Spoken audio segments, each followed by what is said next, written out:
Hello, Professor Dawkins. How are you? I'm Ben Stein. I'm so sorry to keep you waiting. How are you? Fine, thank you. You have written that God is a psychotic delinquent invented by mad, deluded people. No, I didn't say quite that. I said something rather better than that. Oh, well, please tell us what you said. Please tell us what you said. Well, I would have to read it from the book. No, please.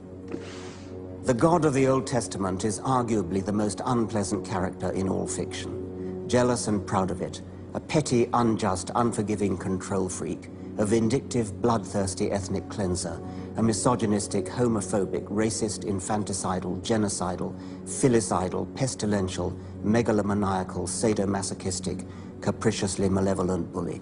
So that's what you think of God? Yeah. How about if people believed in a God of infinite lovingness and kindness and forgiveness and generosity, sort of like the modern day God? Why spoil it for them?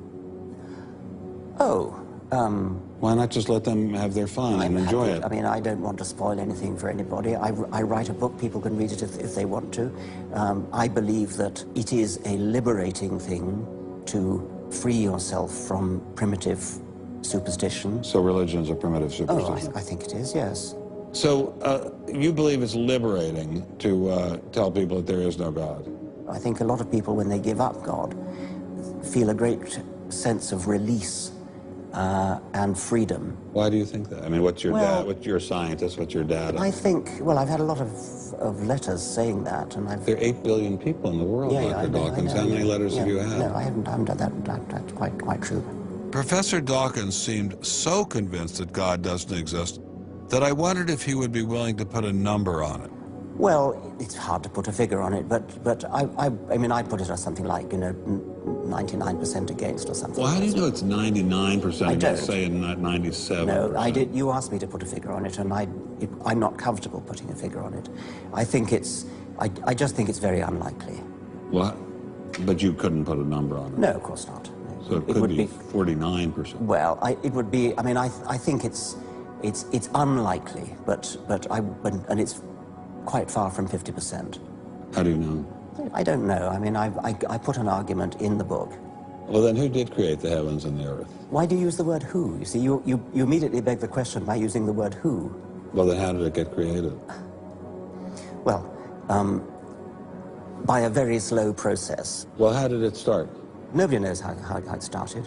We know the kind of event that it must have been. We know the sort of event that must have happened for the origin of life. And what was that? It was the origin of the first self-replicating molecule. Right. How did that happen?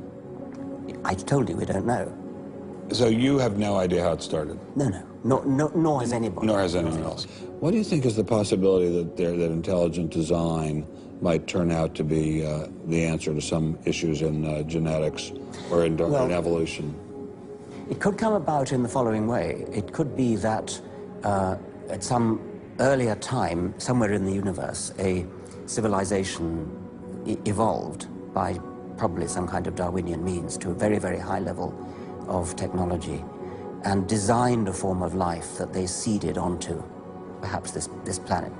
Now, that is a possibility and an intriguing possibility. And I suppose it's possible that you might find evidence for that if you look at the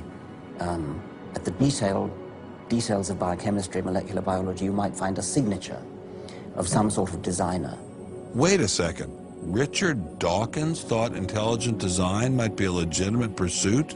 And that designer could well be a higher intelligence from elsewhere in the universe. Well, but that higher intelligence would itself have had to have come about by some explicable or ultimately explicable process. It couldn't have just jumped into existence spontaneously. That's the point. So Professor Dawkins was not against intelligent design, just certain types of designers, such as God. So the Hebrew God, the God of the Old Testament, he doesn't exist in your view? Certainly. I mean, that would be a very unpleasant prospect. And the Holy Trinity of the New Testament, nothing like that. Do you believe in any of the Hindu gods? Like Vishnu? How can you ask such a question? You don't, right? How could I? I mean, why would I, given that I don't believe in any others? You don't believe in the Muslim God? No. I mean, why do you even need to ask? Well, I just wanted to be sure. So you don't believe in any God anywhere? Any God anywhere would be completely incompatible with anything that I've said I assume. Yeah. I just wanted to make sure. You don't believe in any God anywhere? No. What if after you died you ran into God? He said, what have you been doing, Richard? I mean, what have you been doing? I've been trying to be nice to you. Yeah. I gave you a multi-million-dollar paycheck over and over again with your book, and look what you did. Bertrand Russell had that point put to him, and he said something like, "Sir, why did you take such pains to hide yourself?" But if the intelligent design people are right, God isn't hidden. We may even be able to encounter God through science, if we have the freedom to go there. What could be more intriguing than that?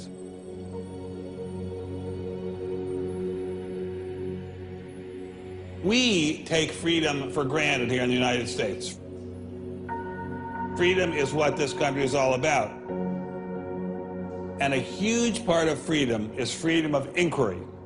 But now, I'm sorry to say, freedom of inquiry in science is being suppressed. Behind me stands a wall that encircles the free sectors of this city, part of a vast system of barriers. There are people out there who want to keep science in a little box where it can't possibly touch a higher power, cannot possibly touch God. Those barriers cut across Germany in a gash of barbed wire, concrete, dog runs, and guard towers.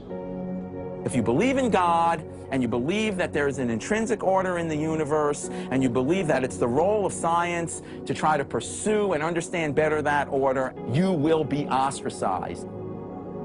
I'm frightened by this, but I'm not going to let it stop me from investigating and from speaking. The wall cannot withstand freedom. What I'm asking for is the freedom to follow the evidence wherever it leads. My hope is that there'll be enough independent thinking scientists who don't like to be told what to think. People on both sides of the argument being prepared to talk and listen. And above all, a willingness to keep these dialogues open.